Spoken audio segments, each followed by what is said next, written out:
Welcome back, dear viewer, to Mostly Racing, and welcome back to Racing History, where I look back at the rich and checkered past of motor racing, and today we start a new chapter. We've done the pioneering days, and now we're into the first Grand Prix era. This is the first in a series of videos where I'll be doing a year-by-year, sort of, breakdown of motor racing up to the First World War. Way back in these days, there was no such thing as a unified championship, just an assortment of races held through the year, some with more importance than others, so allow me to tell you what I'm going to do, dear listener. I have retroactively created the championship, and I will award a Driver of the Year going forward in these videos. Nothing too in-depth, considering manufacturers and drivers would pick and choose which races they would do, so I'll just use the medal system, 3 points for a win, 2 for second, and 1 for third.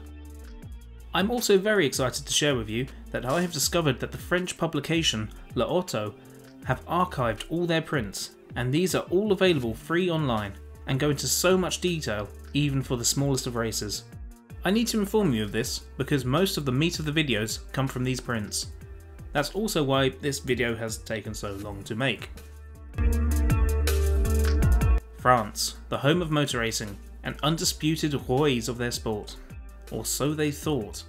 The Grand Prix in 1906 was meant to be Bastille Day 2.0, a celebration of all things French, claiming victory against all those who stood before them. What a rude awakening it was when so many of their machines conked out and their rostrum was tainted by the Italians on the second step. As we've looked at before, it was the Italians who triumphed in another French publication, Le Martin's Peking to Paris Challenge, and even the French style of racing car was becoming unfashionable.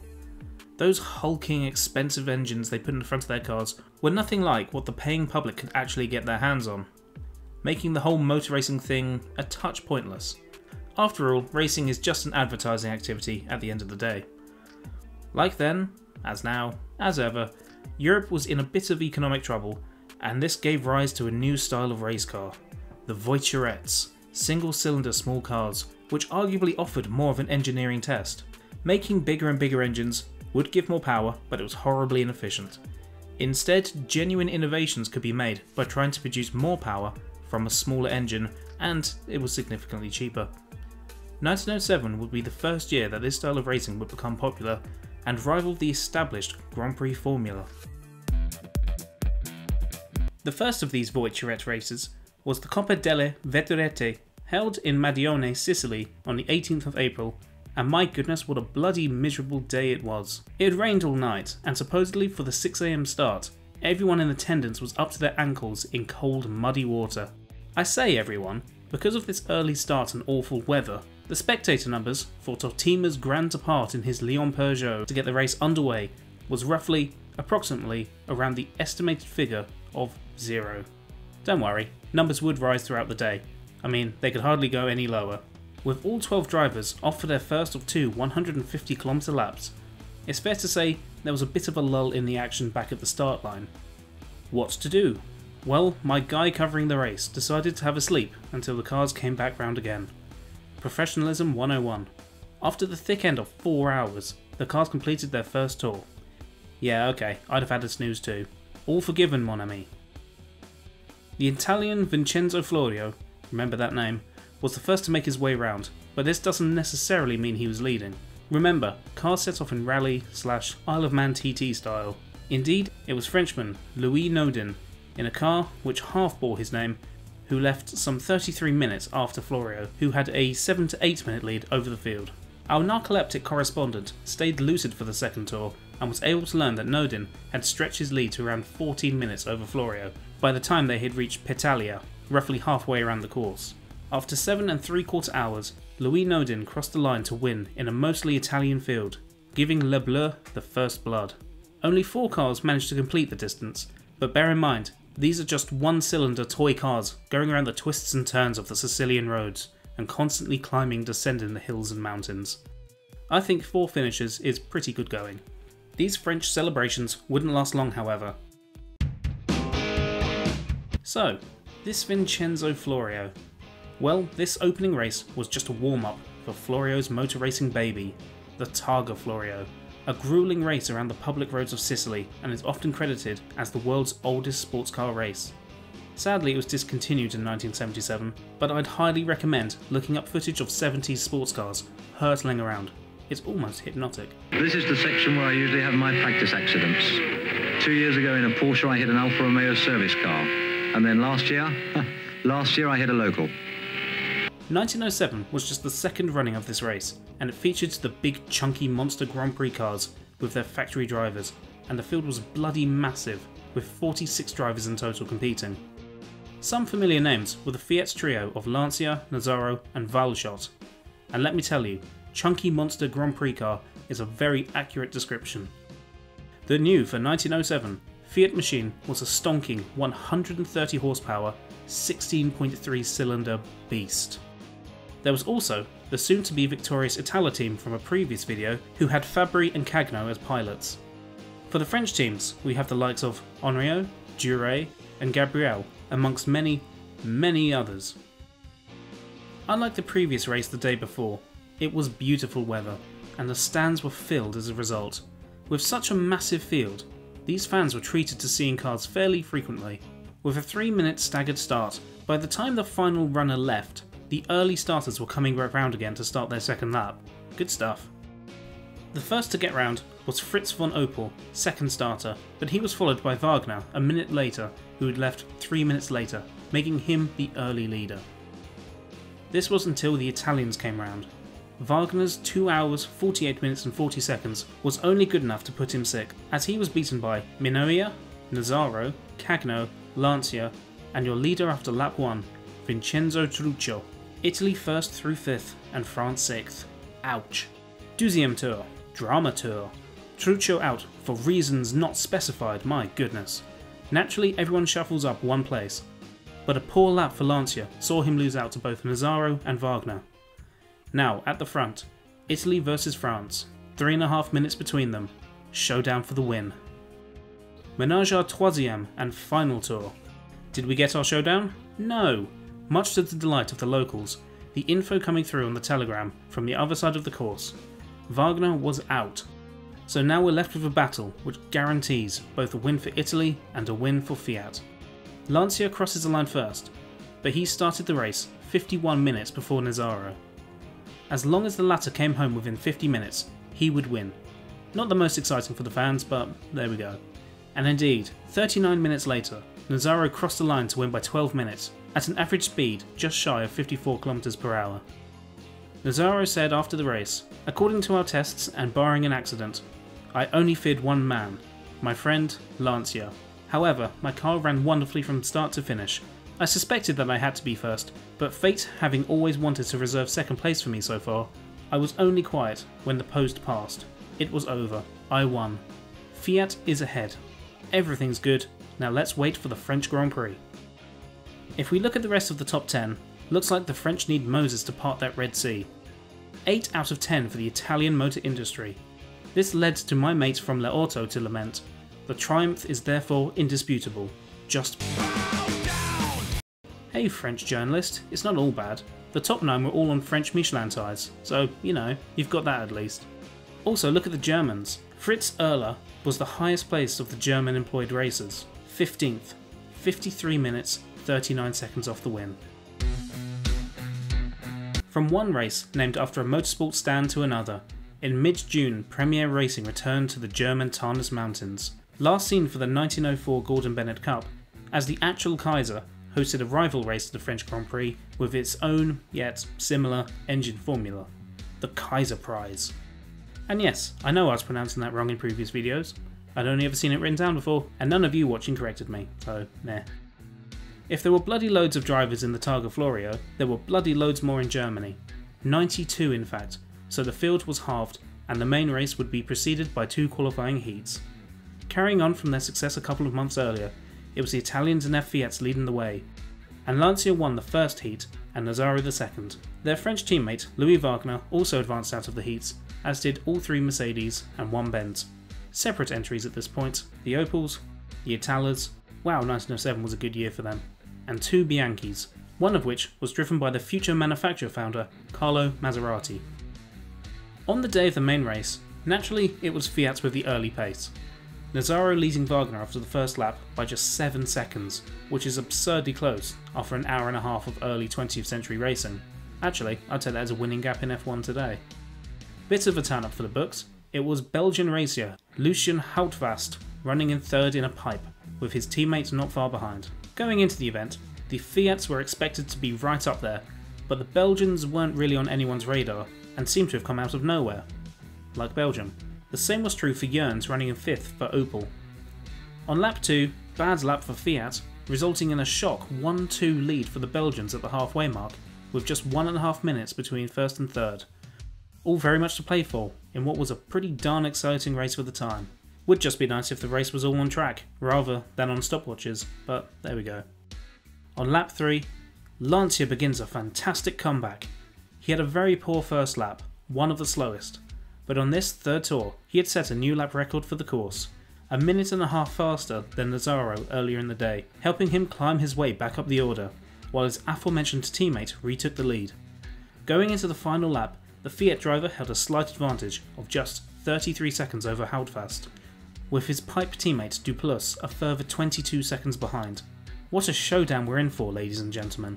Lancia breaks the lap record again, while the first of the leaders to finish was Houtvast. It had been a slow lap for the Belgian, 1 hour 26 minutes 24 seconds, best part of 5 minutes slower than Lancia, leading to a tense wait for the pipe team, especially considering that Duplus was forced to retire from the race. 22 minutes was the golden number, 22 minutes between Houtvast and Nazzaro's starts, and if the latter could put in a clean lap, surely it would be Glory Italiana, and indeed, 18 minutes later, Nazzaro roared across the line to win the Kaiser Prize. 2 major victories on the spin. Winning this race, Felice Nazzaro was presented with a cup personally by the Kaiser.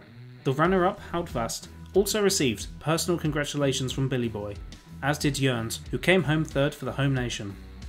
After 4 laps and 471 kilometers, 12 cars had been knocked out, including Mr. Maserati, Arthur Duray, Victor Emre, Fernand Gabriel and Vincenzo Florio, in a very poor showing from what few French entries there were.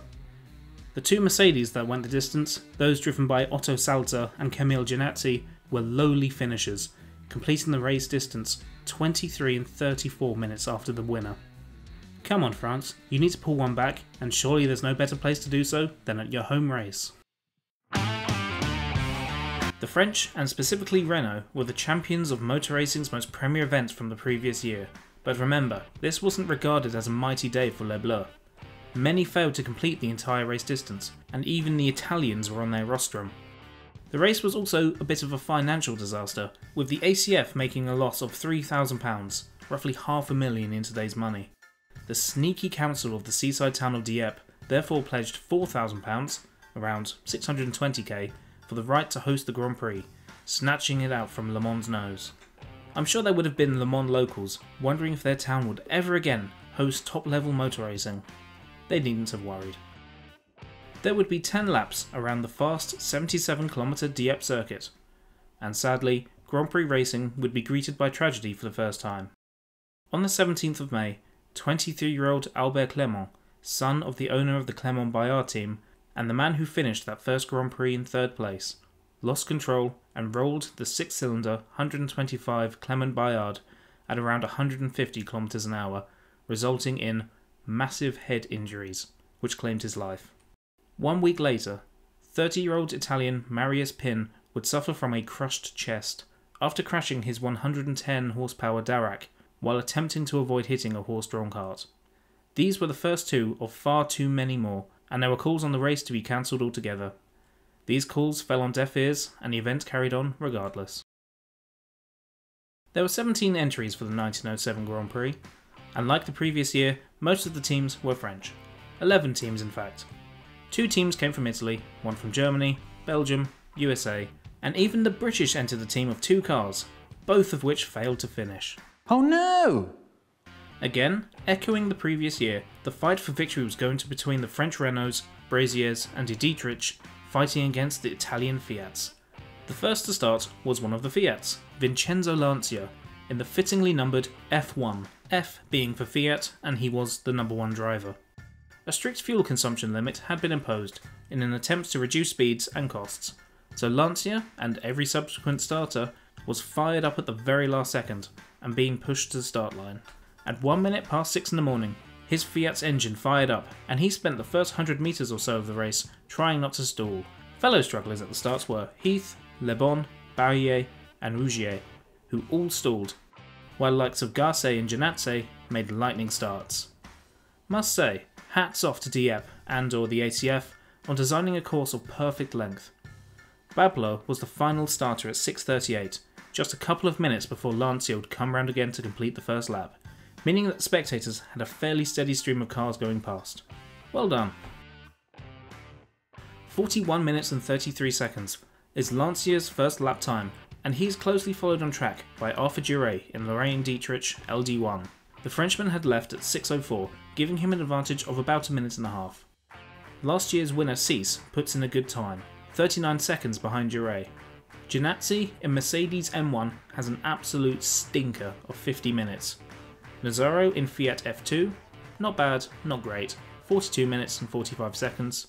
Calois in Dirac D2, 42 minutes 6 seconds. Rougier, Lorraine Dietrich LD2, 41.35. Otto Salzer, Mercedes M2, he had a great lap, 41.17, putting him third. That was until the fourth from last starter, Louis Wagner in Fiat F3, clocked in at 39 minutes and 53 seconds, putting him top by just 7 seconds. Ladies and gentlemen, we have a race on our hands.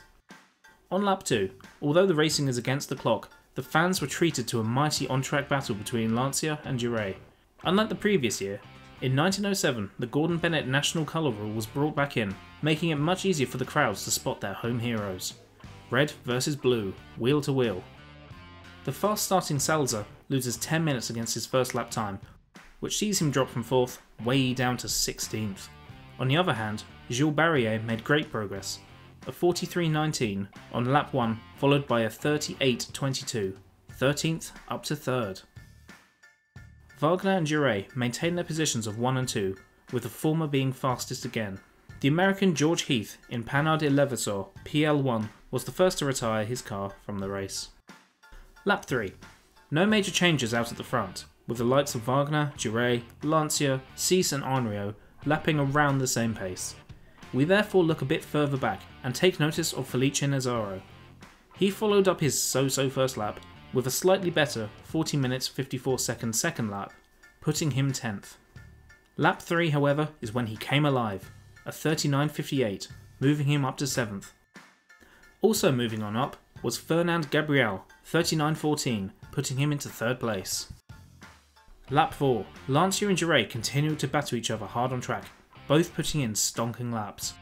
Lancia 39.31, while Duret sets a new record of 38.49, at well over 120 km/h average speed. This battle for seconds was really the main excitement, with Wagner sailing off into the distance. But hold on, as all the drivers come past, Wagner is missing. The Frenchman driving for the Italians is out after crashing somewhere out on the course, so suddenly the Lancia-Duret scrap for second is now the battle for the lead, and more importantly for the hosts, it now means that France was in the lead, and as long as they were fighting for track position, Duret would always be 2 to 3 minutes ahead on the clock. The home fans shouldn't get too comfortable though. Nazzaro goes even faster, a 39.03 and up to 3rd. Also on lap 4, we have footage of Hubert Le Bon losing control of his Panhard et Levasseur PL2 and tipping over, forcing the B3 Brazier of Paul Bablo to take evasive action. Fancy averaging 120 k's in one of these?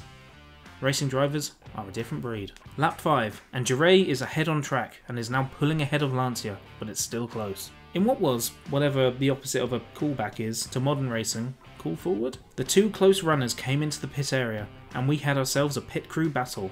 One detail I love is, while having their tyres changed, both men and their mechanics were helping themselves to a glass of Moët. Don't drink and drive, kids. As they rejoined the race, Lancia had again managed to get ahead. Must have been a close thing. No word on any unsafe releases though. Lap 6.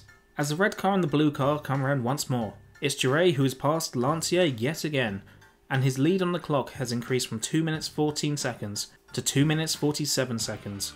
Meanwhile, Nazzaro again puts in a sub 39 minute lap time, and is just 3 minutes 25 seconds off the lead, and just 38 seconds behind his teammate.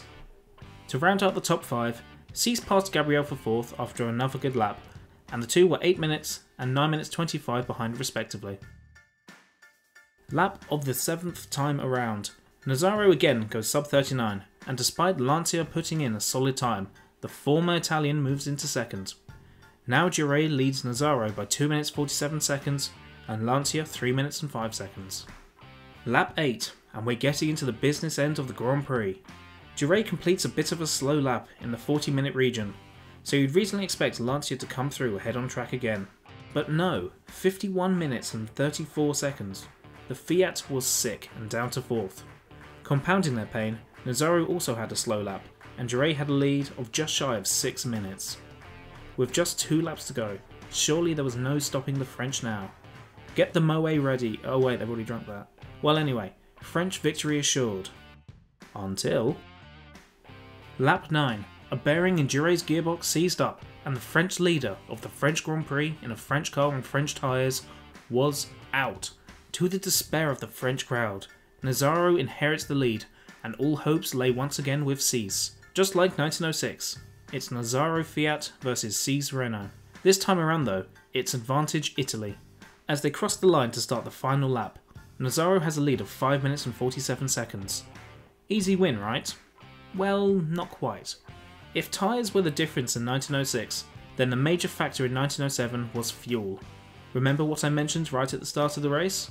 The ACF enforced a consumption limit. This was 30 litres per 100 kilometres, and our fighters at the front had adopted different strategies.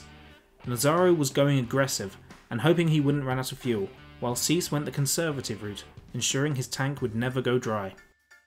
Onto the final lap now, a sick tension at the start line. Who would win? Cees started first, so he finished the race first. His Renault engine roars as he ducks down to ensure peak speed. He is met with a deafening uproar of applause from the crowd, which quickly dies down. 9 minutes is the wait between victory and defeat. Would Nazzaro and his aggressive fuel strategy pay off, or would it be the fuel-save approach? Well, fortune favours the bold, and mamma mia, Nazzaro completed his hat-trick of majors in 1907 and stunned the hosts by winning the 1907 French Grand Prix by 6.5 minutes from Cees.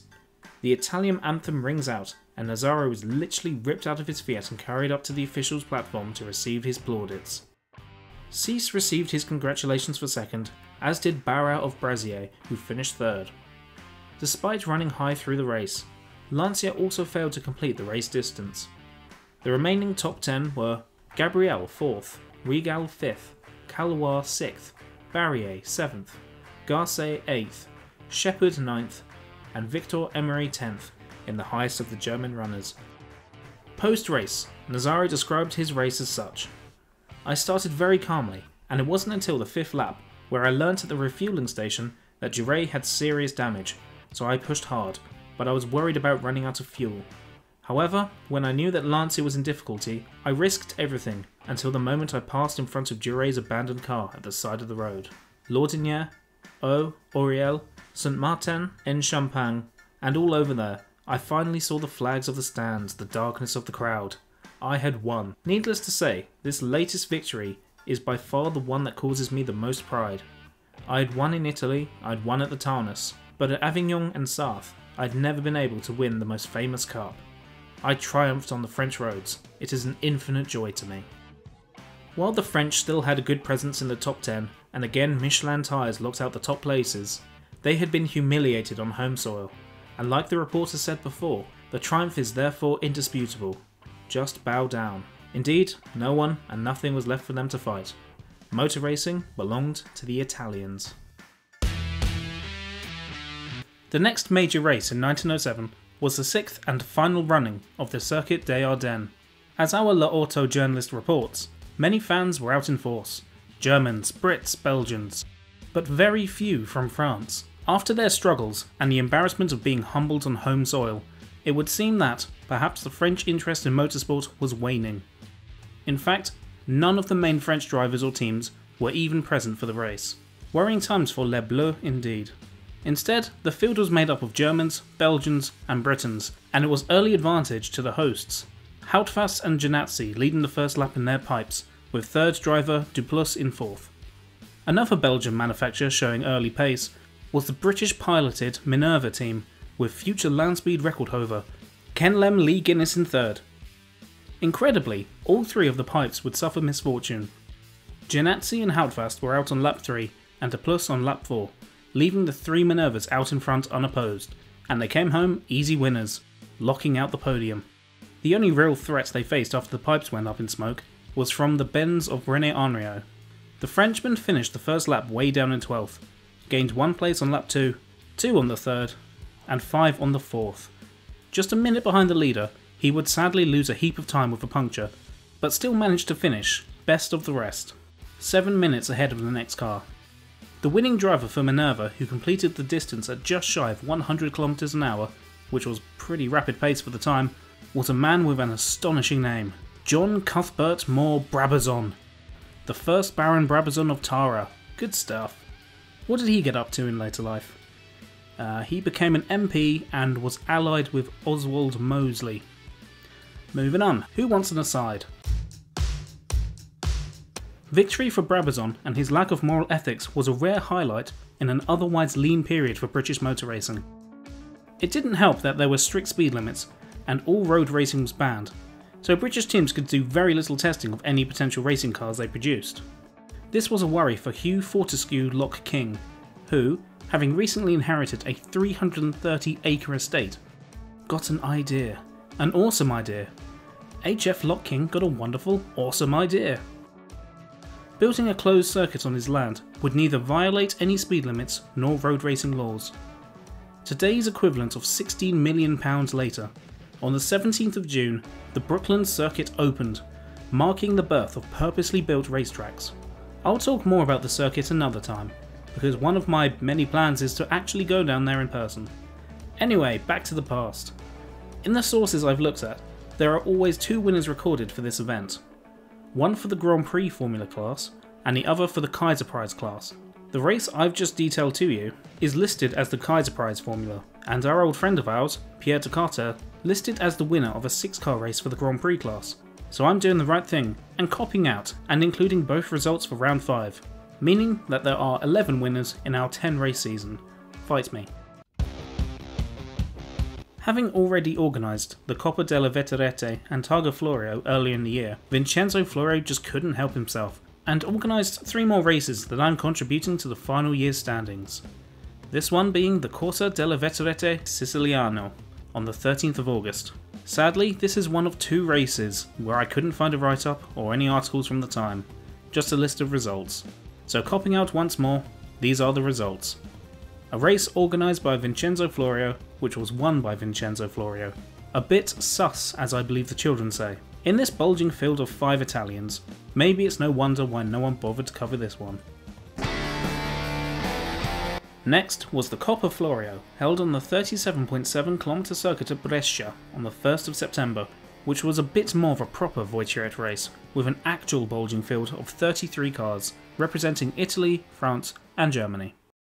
One driver was Guido De Martino, who was driving a Brixia Zoost. Sadly, he was lost when his steering failed, which sent him directly into some curbstones at full pelt, shooting the Italian through the air before hitting the ground. His date of birth is unknown, so we don't know how old he was, but in any case, taken far too early. At 5:31, Ernesto Schirano got the race underway, while the rest of the field followed at 30-second intervals. Following up from their performance in Belgium, the German Benzes were the favourites, so what a turn-up for the books it was when Ferdinando Minoia of Isotta Fraschini completed the tour fastest, followed by teammate Vincenzo Truccio, 27 seconds behind on the clock. In fact, the top Benz after lap 1 was Emery, way down in 8th, already the thick end of 3 minutes off the pace.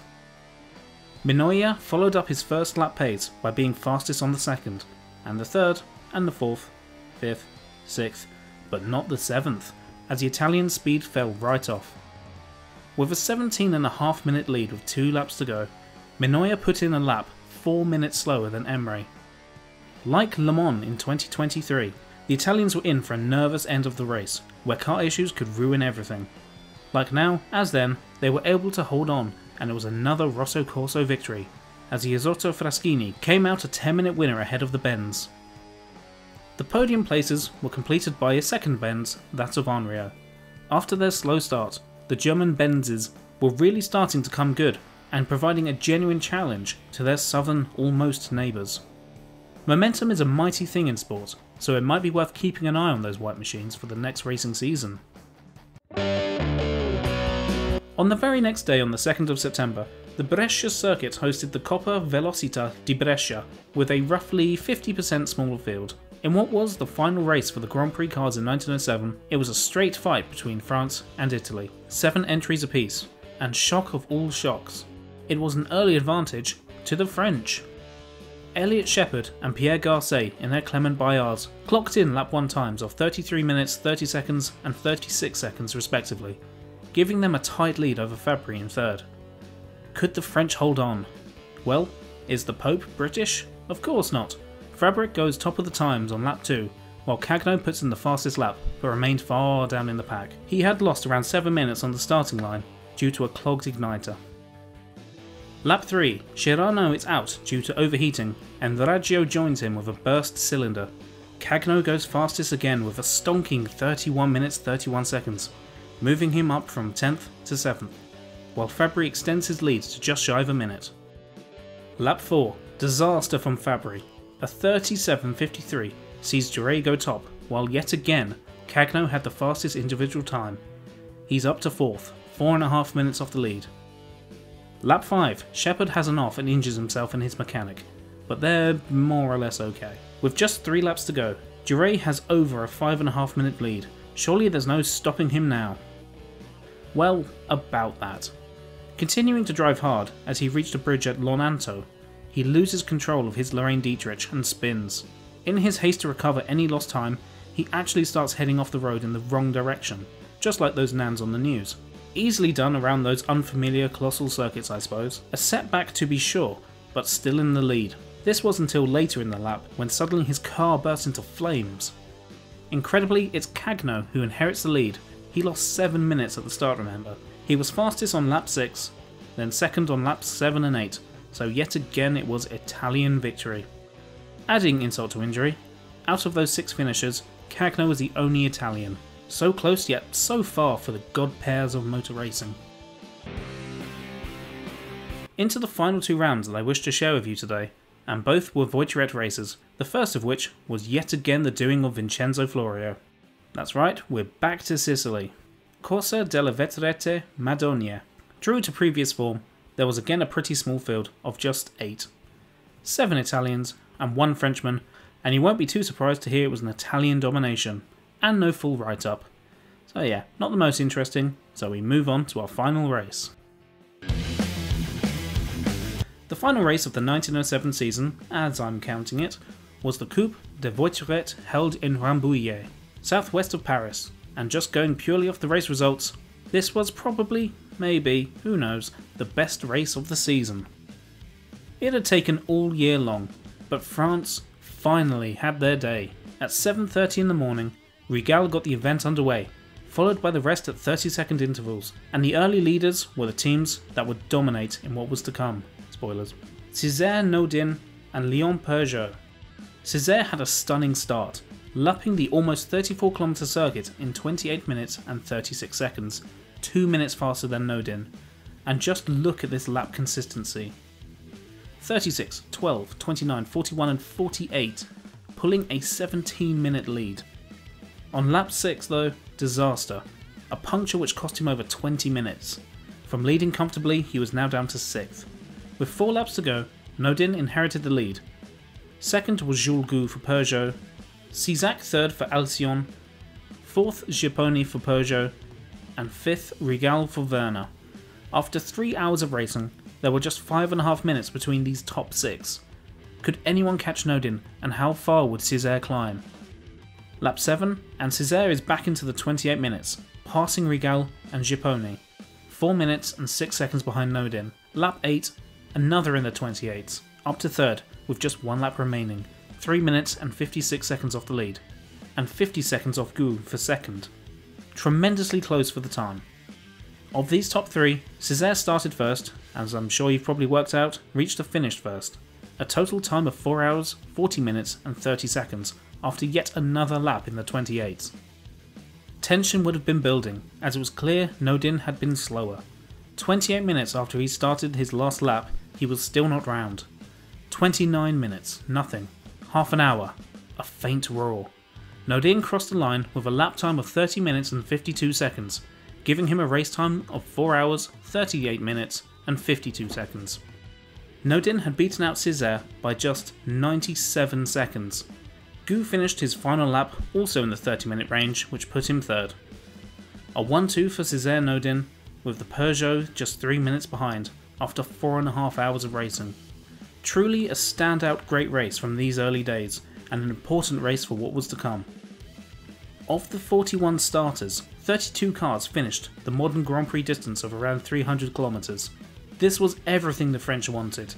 These cars were cheaper, more like road cars, reliable, and the French ones were nippy little buggers that actually won races.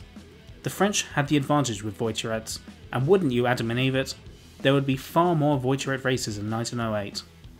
And that will do us for 1907. So, after those 10 races, well 11 because I took the results from both classes in the Circuit des Ardennes, but don't worry about that. Who has come out as Driver of the Year? Well, even if you're only paying half attention, it won't shock you to learn that it was Felice Nazzaro, a hat-trick of major wins, the Targa Florio, Kaiser Prize and the French Grand Prix. It really couldn't have gone better for him. Second was the highest ranked Frenchman and Voiturette extraordinaire, Louis Nodin, and third it was Vincenzo Florio, after winning one of his own events and coming runner-up in another. I also think it'd be interesting to look at race speeds over the year, and then compare to what comes in the future, by which I mean the past. The fastest was unsurprisingly the French Grand Prix, which Nazzaro completed at an average speed of 113 km an hour, slightly down on 1906, while the slowest race was the Corsa della Vetturette Siciliano by Vincenzo Florio at only 36.5 km. Across the 10/11 races, the combined average was 68.3092 km per hour, and we'll see how that holds up against future years. And that is my look back at the 1907 motor racing season.